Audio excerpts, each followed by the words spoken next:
Apreciados estudiantes, como vimos en la clase anterior, el costo de los recursos es aquel valor que debe incurrir la empresa para poder satisfacer las condiciones de rentabilidad para el inversionista, que en nuestro caso era 16%, y cumplir las condiciones del banco. En otras palabras, son aquellos esfuerzos que debe hacer la organización para que la empresa no destruya valor. Vamos a mirarlo aquí en el ejercicio. ¿Qué fue lo que hicimos? Entonces nosotros tenemos una compañía que valía 20 millones de pesos, que correspondía a los aportes realizados por un 50% con financiación externa a una tasa del 12%, o sea, prestamos 10 millones de pesos al 12% de interés. Y un aporte del socio al 16%, era lo que hacíamos. Entonces, una vez la compañía ya realizaba su objeto social, sus ventas, tenía un resultado. Pero nuestro interés en este momento es calcular el costo de capital como ese punto de partida financiero donde la empresa debe asumir esas responsabilidades, pagar el 12% de interés y pagar el 16% de tasa de retorno mínima exigida por el inversionista a fin de no destruir valor. ¿Cómo hacíamos entonces, cómo es la dinámica para hacer el cálculo del costo de capital? Costo de capital, costo de los recursos es lo mismo. Viene, aquí tenemos la teoría nos dice que es el promedio de las tasas de interés, de las tasas asumidas por cada una de las obligaciones. En este caso, tenemos la fórmula. Costo de capital va a ser igual a ¿qué? A una ponderación entre la deuda y el patrimonio por su tasa. Por eso calculábamos aquí. Primero, costo de la deuda, que es igual al valor de la deuda, en este caso 10 millones de pesos, comparada a ¿qué? Los mismos 10 millones de pesos más los 10 del patrimonio, es decir, en este caso la inversión total, que son 20 millones, por la tasa de interés, que fue donde llegamos aquí a calcular, mira, 10 dividido 10 más 10, o sea, 20, nos da un porcentaje de participación 50, porque esta empresa estábamos diciendo que íbamos a tener una financiación 50-50 por la tasa que nos pide el banco, que igual fue el 12%. Eso nos da en promedio un 6%, de costo de la deuda. Más, porque como dijimos un promedio y es más, entonces vamos a adicionar la otra parte de la ecuación, más el costo del patrimonio o el costo de los recursos aportados por el dueño. ¿Y será la composición de qué? Para sacar la participación hago el mismo escenario. ¿Cuál es el aporte que hizo el dueño? Ah, el capital. ¿Cuánto es el capital? 10 millones de pesos en este caso. ¿Comparado contra qué?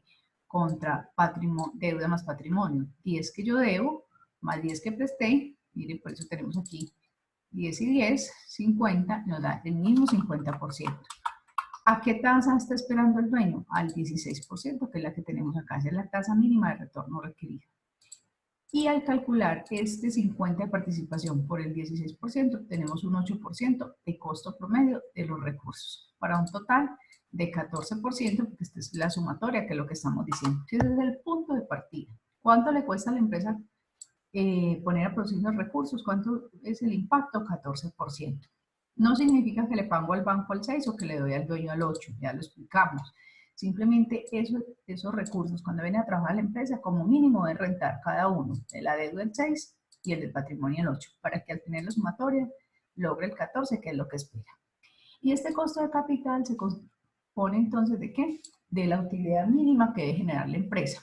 Recordemos que la rentabilidad se mide en términos de porcentaje y la utilidad en términos de pesos. Vamos a mirar cómo es eso de la utilidad mínima.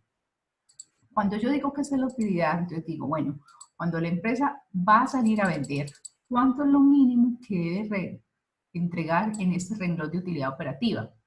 Entonces me dice, ah, muy bien, tomo la utilidad mínima que es igual a la inversión. ¿Cuánto invertí? 20 millones de pesos por el costo de capital. Y aquí llegamos a estos 2.800.000. Mire que tenemos 20 millones de inversión por los 14, el 14% ya lo llevamos acá, que es el costo de los recursos. Quiere decir que sin vender una unidad, yo tengo que saber que para no destruir valor, debo lograr como mínimo una utilidad de 2.800.000.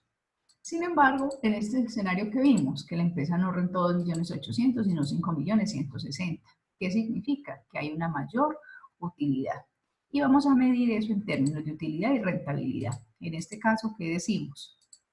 Vamos a nuestro escenario inicial, que eran con unos gastos de arriendo de 1.000.000 de pesos, para un total de gastos de 72 millones de pesos anuales. ¿Sí? Entonces teníamos aquí una utilidad de 6.840.000.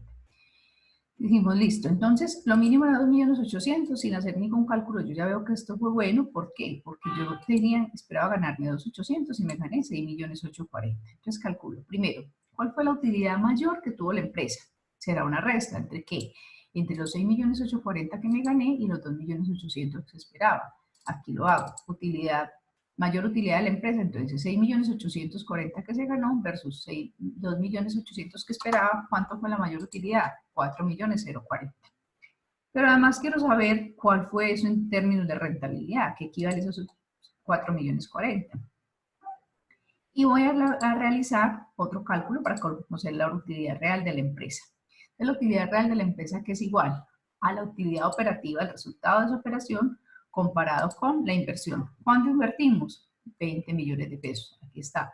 Lo calculamos con esta fórmula, utilidad operativa versus inversión, y tenemos que ese negocio nos dio una utilidad de 68.4. Vamos a ver, 6.840.000 comparado contra los 20 millones. Aquí tenemos un error, no son 10, no es el capital, esto es falso. Es la F15. Y tenemos que la empresa, sí, ahí sí está bien, la empresa generó una utilidad real del 34.2, que en todo caso es mayor que ¿cuánto? Que el 14 que él esperaba. Entonces yo comparo en términos de utilidad, ¿qué pasó? Ah, me fue muy bien. ¿Por qué? Porque tuve una mayor rentabilidad. ¿De cuánto? Del 20.2. ¿Por qué del 20.2? Porque 34.2 que fue la real menos 24 que esperaba me da un 20.2. ¿Equivalente a cuánto en pesos? A 4.040.000. Eso es de la empresa. Y si lo quiero ver desde el inversionista, ¿qué tengo que hacer? Necesito saber cuál es la utilidad mínima que espera el inversionista en este escenario. Entonces vengo a evaluar cuál es la utilidad del inversionista. Entonces parto de esa utilidad mínima. ¿Cómo así que la utilidad mínima? Claro, recordemos que él tenía una expectativa del 16%, entonces también la mido. ¿Cuánto es? Creo que es esta la que hemos medido. Vamos a mirar si es verdad. El aporte que él tuvo, claro, 10 millones de pesos a una tasa de ¿cuánto? Del 16%, veanla acá, me da una utilidad mínima esperada por el dueño de 1.600.000. Y eso igual lo voy a comparar contra la real. ¿Cuál fue la real del dueño? Entonces nos vamos para la utilidad que él esperaba, que es la utilidad real del dueño, que es la utilidad antes de impuestos. Aquí tenemos 5.640.000 es lo que él se gana. Ah, perfecto. Entonces, contra 5.640.000, ¿cuánto se ganó? Pues los mismos 4.040.000. Vamos a ver si es verdad. 5.640.000 menos 1.600.000. Claro, eso nos dio 4.040.000. Eso en términos de utilidad. Y si quiero saber cuál fue la rentabilidad real del inversionista en este escenario, voy y la mido, como medimos hace un momento la utilidad de la empresa. Esta es la rentabilidad real de la empresa. Si con la empresa tomaba la utilidad operativa, que recordemos que ese es el resultado del negocio, utilidad antes de impuestos e intereses, o EBIT, en este caso vamos a medir con la utilidad del inversionista, que ¿cuál es la de él? La utilidad antes de impuestos. Porque ¿por qué se paga impuestos? Porque hubo una ganancia. ¿En función de qué? De lo que recibió el dueño en cabeza de esta empresa, en cabeza del empresario. En este caso, ¿qué? 5.640.000. Perfecto. Entonces, así las cosas. Y ese valor lo medimos ¿contra qué? Contra el aporte de él. ¿Cómo se llama el aporte de él? Patrimonio. ¿Listo? Entonces aquí tenemos los 5.640.000 que se gana versus los 10 millones que él aportó para una utilidad, una utilidad real de 5.640.000. ¿Cuánto es mayor utilidad? 4.060.000, porque esperaba 1.600.000. ¿Cuánto en rentabilidad? Entonces 56.4. Vuelvo a mirar. ¿Qué medí aquí? Utilidad antes de impuestos e interés, utilidad operativa, utilidad antes de impuestos, comparado con el aporte de él, y eso me da una rentabilidad real de 56.4. Y ese 56.4 la voy a comparar contra ¿qué? Contra la rentabilidad que él esperaba. ¿Cuánto esperaba él? Un 16.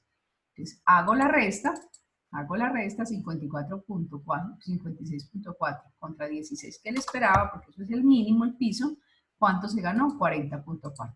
Así las cosas puedo argumentar en este escenario que la empresa generó valor. ¿Por qué generó valor? Porque logró transferir un resultado mejor que él esperaba. ¿Cuánto? 4.040.000. Esperaba 2.800.000 y se ganó 6.840. ¿Cuánto fue más? 4.040.000. En términos de rentabilidad, se esperaba una mínima del 14, se ganó una del 34.2. ¿Cuánto fue la mayor rentabilidad? 20.2. Y en términos del inversionista, ¿cuánto esperaba? Esperaba una utilidad de 1.600.000 y se ganó 5.640.000, obteniendo un mayor beneficio de 4.040.000. Y esperaba en términos de rentabilidad, una rentabilidad del 16% y se gana una rentabilidad del 56.4% para una mayor rentabilidad del 40.4%. En conclusión, la empresa generó valor.